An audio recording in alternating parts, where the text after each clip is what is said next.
outside the building there in Toronto, Jurassic Park they call it. Kyle Lowry came back for the final 4 games of the regular season. Paul Pierce is already stirring things up. This is DeMar DeRozan past Pierce. Very slow start offensively for both teams and pretty good defense on both sides. Absolutely, and I thought Wall and Beal did a very good job defensively. Well, offensively, they were kind of poor, but Paul Pierce definitely picked up the offensive slack. Second quarter, Pierce heats up a little bit. At one point, he hit 7 of 9 Wizards points. And it was everywhere, inside, outside, pull-ups, poised. He had 10 in the second quarter as he knocks down the 3.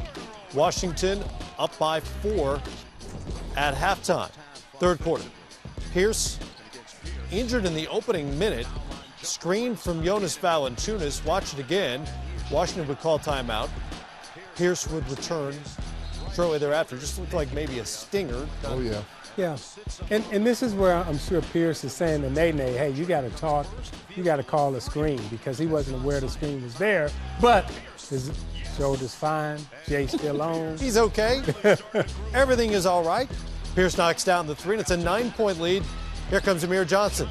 Raptors bench scored 48 this afternoon, and without them, this would have been a blowout.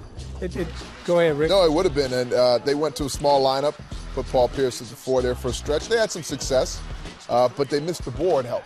They missed Nene in the middle there, or Marcin Gortat. Vasquez knocks down the 3. Toronto back within 8 after Washington had led by as many as 15. Lou Williams heats up a little bit.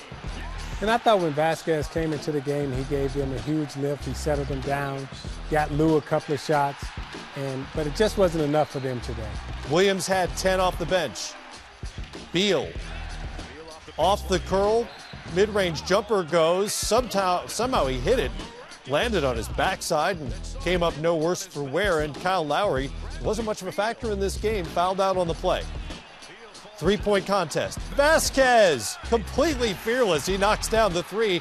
Game tied at 82, but time left for Washington, and they put the ball in the hands of John Wall as Vasquez does his thing. And this is not Wall's strength, the jump shot. No, it's not, and I thought Lou did a good job in forcing him into the jump shot. And you know, you got Pierce, who's very hot. You probably should have put it in his hand.